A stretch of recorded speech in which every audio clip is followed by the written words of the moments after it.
Oke, selamat berjumpa kembali dengan saya. Jadi Nurse Gede Budi Widiarta. Hari ini melalui channel YouTube Cara Terunik, saya akan bahas mengenai cara sehat menurunkan berat badan.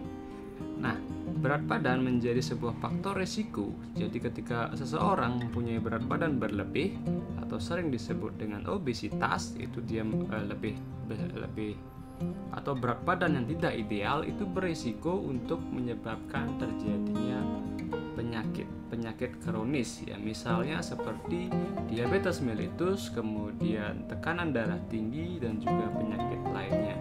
Nah, untuk itu perlu sekali kita untuk mengetahui berat badan ideal kita dan bagaimana cara menjaga berat badan kita untuk tetap ideal ya. Nah, melalui channel YouTube ini saya akan jelaskan mengenai cara sehat menurunkan berat badan. Nah, berat badan ideal itu adalah berat badan yang dianggap paling menyehatkan bagi tubuh dan merupakan dambaan banyak orang. Kalau kita lihat sekarang zamannya itu banyak orang yang senang dengan perut buncit. Padahal di balik lingkar perut yang berlebih dari ideal itu juga akan menjadi faktor resiko penyebab suatu penyakit ya. Jadi banyak penelitian yang meneliti kaitan dengan lingkar perut, dengan kolesterol, kemudian dengan tekanan darah tinggi, kemudian juga dengan gula darah ya. Dan banyak orang-orang yang terkena penyakit diabetes mellitus itu berawal dari berat badan yang berlebih. Jadi adanya penumpukan lemak di dalam area perut. Nah, sehingga membentuk perut yang menjadi buncit yang ini menjadi faktor risiko yang lumayan berat ya. Jadi seperti itu. Walaupun hal kecil dan berdampak sepele, artinya sepele bagi orang, itu ternyata dampak bagi kesehatannya luar biasa. Nah, kita nggak pernah memungkiri bahwa ternyata pola makan dan juga pola perilaku kita itu berdampak pada penyakit kita nanti ketika kita sudah berusia di atas 40 tahun. Jadi penting sekali kita untuk mengetahui dan menjaga berat badan tetap ideal ya. Jadi karena berat badan ideal itu bisa kita perhitungkan, dan biasanya diperhitungkan itu menggunakan perbandingan berat badan seseorang dengan tinggi badan seseorang ya. Ada rumusnya ya. Jadi berat badan dibagi dengan tinggi badan dalam meter, kemudian dikuadratkan sehingga ada rentang rasio tertentu untuk dikatakan berat badan ideal. Nah, nanti kita akan bahas mengenai cara penghitungan berat badan ideal. Nah, hari ini kita akan bahas fokus khusus untuk bagaimana menurunkan berat badan secara sehat ya. Nah, bagaimana cara sehat menurunkan berat badan itu untuk mencapai berat badan yang ideal? Bagi orang yang sudah berlanjut atau dia sudah terbiasa dengan berat badan yang berlebih, mungkin akan terasa sulit untuk menurunkan berat badan. Jadi karena sudah terbiasa, misalnya dia sudah terbiasa makan 3 kali, 4 kali sehari, atau mungkin di malam hari terbiasa ngemil gitu ya, yang memicu terjadinya berat badan, akan sangat sulit bagi dia untuk diet, mengurangi porsi makan, mengurangi kalori yang dimasukkan ke dalam tubuh untuk sesuai dengan yang diinginkan ya, sehingga ya berdampak pada berat badan yang berlebih, kemudian sulit untuk turun berat badannya ya. Bagi yang sudah mencoba dengan berbagai cara bisa mencapai berat ideal dan menurunkan berat badan ya, hari ini kita akan bahas melalui video ini bagaimana cara sehat menurunkan berat badan. Saya simpulkan menjadi 5 tahapan atau 5 hal yang harus kita lakukan dalam menurunkan berat badan. Nah, yang pertama itu adalah memiliki mindset berat badan ideal ya. Jadi seseorang itu yang obesitas atau yang memiliki berat badan berlebih dari ideal itu berawal dari mindset ya. Jadi segala sesuatu itu berawal dari pikiran, terutama pikiran bawah sadar ya. Jadi biasanya kalau orang-orang dengan obesitas itu biasanya dia melihat di sekelilingnya itu banyak orang yang obesitas, mungkin dari orang tua, kemudian dari saudara, dan dia merasa tidak masalah dengan berat badan tersebut. Jadi dia merasa nyaman dengan hal itu, sehingga ditertanam di dalam bawah sadar bahwa bagi dia yang normal itu adalah berat badan yang tidak ideal seperti itu. Nah, sehingga terkonsep di dalam mindsetnya bahwa makan 3 kali sehari, mau dia ngemil malam hari, atau tidak pernah diperhitungkan berapa kalori yang masuk dan berapa kalori yang harus dikeluarkan. Jadi dia tidak punya mindset seperti itu.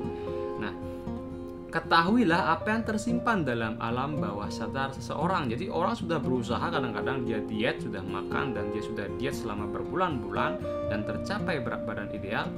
Tiba-tiba setelah itu lagi kembali menjadi orang yang obesitas. Nah, kalau seseorang tidak tahu apa yang tersimpan di alam bawah sadar, nah itu akan terulang-ulang terus polanya. Sudah pernah turun berat badan 10 kilo, tiba-tiba nambah lagi 20 kilo. Jadi terus seperti itu dan tidak pernah bisa ini, karena dia nggak pernah merubah mindsetnya. Nah, setelah kita tahu apa mindset yang masuk di dalam alam bawah sadar, itu mungkin kita perlu seorang terapis hipnoterapi atau mungkin seorang mind hacking ya. Jadi itu untuk mengetahui apa yang tertanam di dalam alam bawah sadar kita, sehingga kita menjadi perilaku kita, kemudian juga pola makan kita itu mengarah ke obesitas ya, atau berat badan berlebih.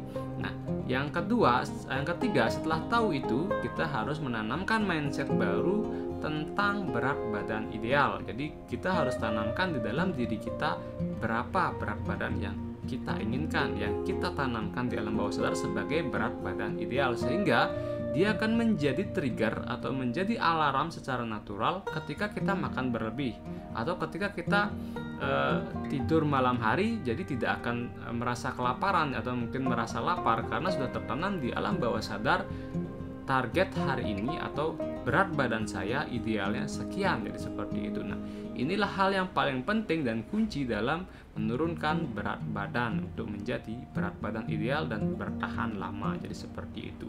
Dan banyak juga motivator-motivator yang mengatakan bahwa tanamkanlah mindset dulu untuk bisa merubah perilaku seseorang, sama seperti seseorang perokok. Jadi seseorang perokok yang mindsetnya belum berubah, dia akan kembali lagi menjadi seorang perokok, walaupun mungkin ada orang yang atau mungkin pernah diberikan sebuah motivasi atau mungkin diberikan terapi, tapi selama tidak ditanamkan mindset baru tentang bahaya merokok atau mungkin dampak yang paling buruk terhadap merokok, yang dia tidak akan bisa berubah. Sama juga dengan berat badan, jadi sama persis seperti itu, karena segala sesuatu, perilaku, pola itu adalah berawal dari mindset yang salah. Jadi seperti ini. Nah, ini saya letakkan di posisi pertama karena ini yang menjadi poin penting sebelum ke yang lainnya ya. Kemudian yang kedua, hitung kalori kebutuhan tubuh dengan berat badan ideal yang diinginkan. Jadi seseorang kadang-kadang diet, dia tidak memperhitungkan berapa yang harus kita porsikan untuk kalori ya. Jadi kalori yang berlebihan dari kebutuhan tubuh itu akan menjadi lemak. Jadi inti dari kenapa seseorang bisa obesitas itu karena kalori yang masuk itu lebih banyak ketimbang kalori yang dikeluarkan. Makanya ketika seseorang yang pekerja berat, nah itu pasti berbeda dengan seseorang yang kerja ringan. Jadi seseorang yang kerja berat itu memerlukan banyak kalori ya. Jadi sehingga ketika dia asupan nutrisi, kalori yang keluar sama dengan kalori yang masuk, maka berat badan tidak akan bertambah atau balance dia. Jadi seperti. Tapi ketika seseorang tidak bekerja atau dia hanya tiduran saja gitu misalnya, tapi dia porsi makannya sama seperti seseorang yang bekerja keras, nah ini akan menyebabkan terjadinya penumpukan energi dalam bentuk kalori menjadi lemak. Jadi seperti itu. Makanya kebutuhan kalori saat obesitas itu berbeda dengan kebutuhan kalori dari target berat badan yang diinginkan. Jadi harus dihitung berdasarkan rumus penentuan berat badan. Nah, misalnya berat badan hari ini gitu misalnya 70 kg, itu menginginkan target berat badan itu menjadi 50 kg, jadi ada selisih 20 kg yang harus kita keluarkan. Jadi seperti harus kita turunkan. Jadi seperti itu, sehingga harus banyak pengeluaran energi ketimbang penumpukan energi. Nah, kita hitung 20 kilo ini mau berapa bulan untuk mencapai ini ya. Jadi kita hitung makanan, semua yang kita makan itu kita hitung kalorinya, dan aktivitas apa yang kita lakukan kita hitung kalorinya, sehingga selalu minus. sampai misalnya kalau 20 kilo dengan target 4 bulan misalnya turun 20 kilo, berarti 20 kilo dibagi 4, jadi 1 bulannya adalah 5 kilo. Jadi 5 kilo ini berapa kalori dikonversi, kemudian kita hitung per hari berapa kalori yang harus kita minuskan, atau artinya ya asupan nutrisi dikurangi dengan aktivitas ya. Jadi aktivitas harus lebih banyak jumlah kalori yang dikeluarkan ketimbang dimasukkan, sehingga menjadi minus kalorinya, sehingga menjadi yang dibakar adalah lemak-lemak yang menumpuk di tubuh. Nah, inilah cara-cara sehat untuk menurunkan berat badan yang kedua ya. Jadi tidak bisa secara langsung 20 kg, tidak bisa. Jadi kita harus plotting dan sesuaikan dengan kemampuan kalian. Jadi jangan memaksa 1 bulan langsung 20 kilo ya. Jadi kita bagi, misalnya kita targetnya 4, jadi saya rasa 20 kilo itu bisa dengan 4 bulan. Jadi 4 bulan dibagi 20 itu sekitar 5 kilo per bulan, dengan cara ya 5 kilonya dibagi lagi per hari berapa yang harus kita keluarkan, atau kita buat minus kalori yang masuk dengan kalori yang keluar. Nah, ini perlu seorang nutrisionis sebenarnya untuk menghitung ini ya. Boleh kalian langsung konsultasi ke nutrisionis atau bisa menggunakan rumus sendiri. Tapi kalau kita menggunakan rumus sendiri, kita juga harus tahu mana kalori-kalori makanan. Jadi misalnya beras berapa kalori kalau dimakan sekian gram ya, kalau nasi gitu ya. Kalau lauk berapa gram, kemudian kalau sayur berapa gram, dan jangan lupa menghitung semua yang kalian makan. Jadi bukan hanya makanan yang 3 kali sehari itu saja yang dihitung. Mungkin kalian juga ngemil kerupuk, kemudian ngemil makanan-makanan ringan yang lain. Nah, itu semua sudah ada hitungan kalorinya, dan biasanya kalau kita beli di supermarket itu terkait dengan makanan-makanan ringan, keripik dan yang lain yang sudah berlabel dan BPOM, itu tertuang berapa kalori satu gram, atau mungkin beberapa gram kemasan yang sudah kita beli keripik atau mungkin jajanan makanan ringan yang lain, itu sudah tertera berapa kilokalori, sehingga kita bisa hitung selain dari yang kita konsumsi terkait dengan nasi, lauk dan juga sayur. Jadi nah itu juga diperhitungkan, total semua itu diperhitungkan juga sebagai kalori yang masuk ke dalam tubuh kalian. Jadi seperti itu. Nah, langkah yang ketiga adalah atur jadwal makan ya. Kenapa kita perlu mengatur jadwal makan? Itu untuk membiasakan tubuh dengan jam biologis pengeluaran asam lambung, untuk menghindari terjadinya MAH saat diet. Jadi kalau misalnya kita terbiasa makan 3 kali sehari atau 4 kali sehari, ya itu tetap diatur jadwalnya dan jangan berubah. Jadi seperti itu. Misalnya dulu waktu obesitas saya 5 kali makan sehari, nggak masalah 5 kali, yang penting adalah kalori totalnya itu lebih turun atau lebih rendah ketimbang kalori yang kita keluarkan. Jadi seperti itu. Kemudian mengatur jadwal makan mengikuti di jam beberapa tubuh memerlukan banyak kalori. Misalnya kalau kalian pekerja, kalian tahu bahwa jam 5 atau mungkin jam 8 sampai jam 3 itu kebutuhan kalori kalian itu tinggi, sehingga kita bisa mengalokasikan dari makan sarapan atau mungkin makan siang itu jumlah kalori yang lebih banyak ketimbang ketika kita tidur malam ya. Jadi pagi mungkin misalnya kebutuhan harian kalori kalian adalah dalam berat badan itu misalnya 2000 kalori gitu ya. Nah, kita pengen satu hari 1 kilo gitu ya. Jadi kita kurangi, kemudian ternyata setelah kita hitung itu minimal pengeluaran kalori itu harus lebih tinggi dari pemasukan. Yang 2000 berarti mungkin pengeluaran kalori 2500 gitu misalnya ya.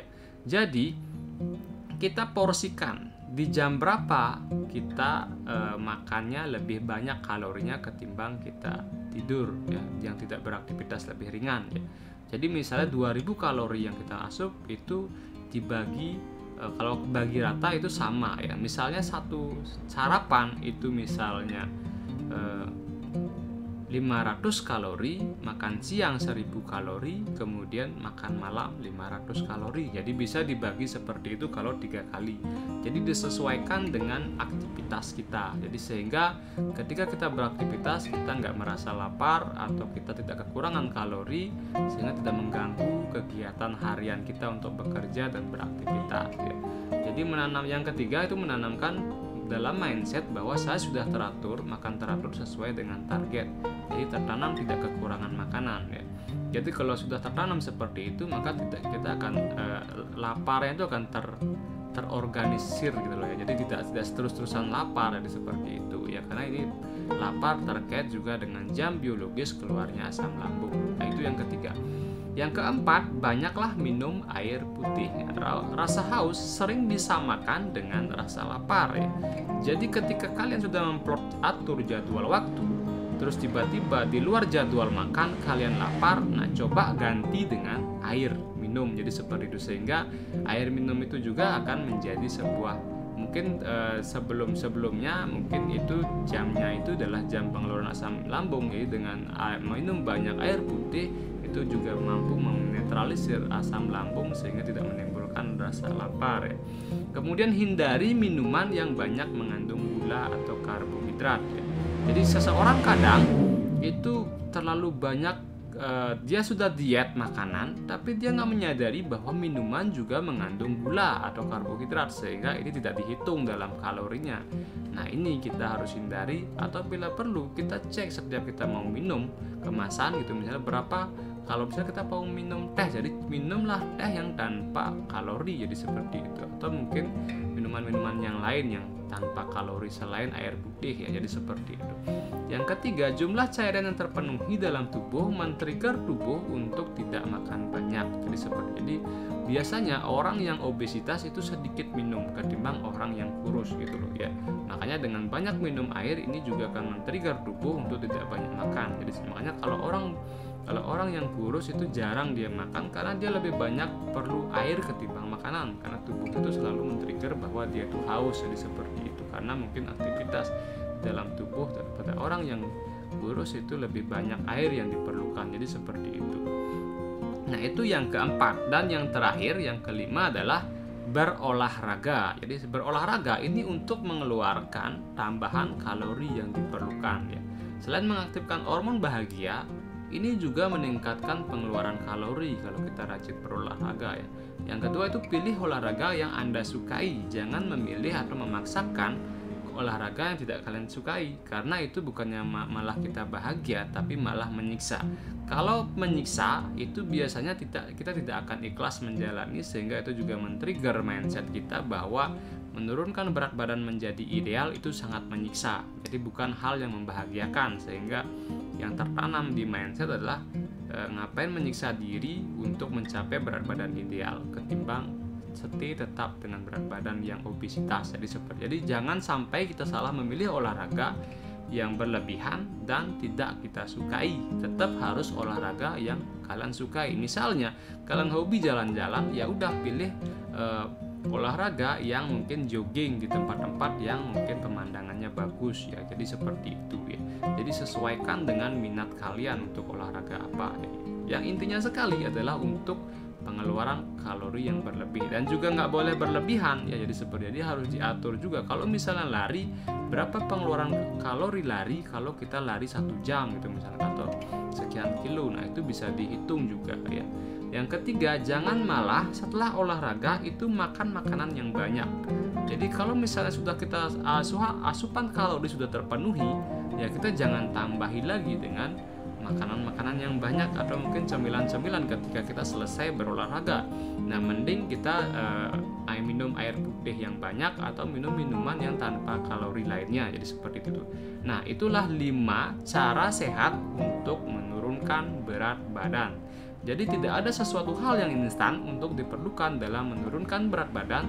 Jadi bisa secara bertahap. Jadi saran saya adalah menuju ke orang pakar ahli nutrisionis atau mungkin ke dokter atau ke orang-orang yang bisa menghitung berapa total kalori dan bagaimana cara menurunkan berat badan secara bertahap. Tapi kalian bisa hitung itu semua nanti ketika saya sudah jelaskan bagaimana cara menghitung kalori dan jumlah asupan makanan yang mengandung kalori ya.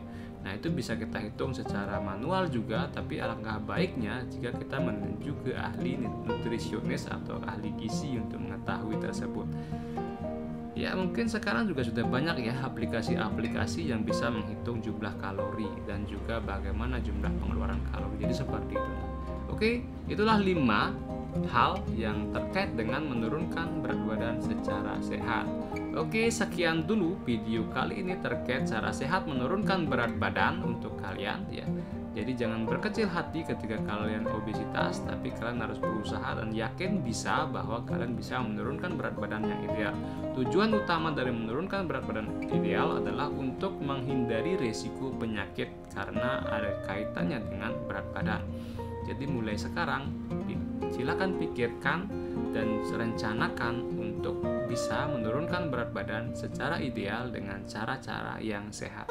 Oke, sekian dulu dari saya. Jangan lupa like, kemudian komen, dan juga share video ini dan aktifkan tanda lonceng untuk mendapatkan update video terbaru dari kami. Oke, sekian dari saya. Sampai berjumpa kembali di video selanjutnya.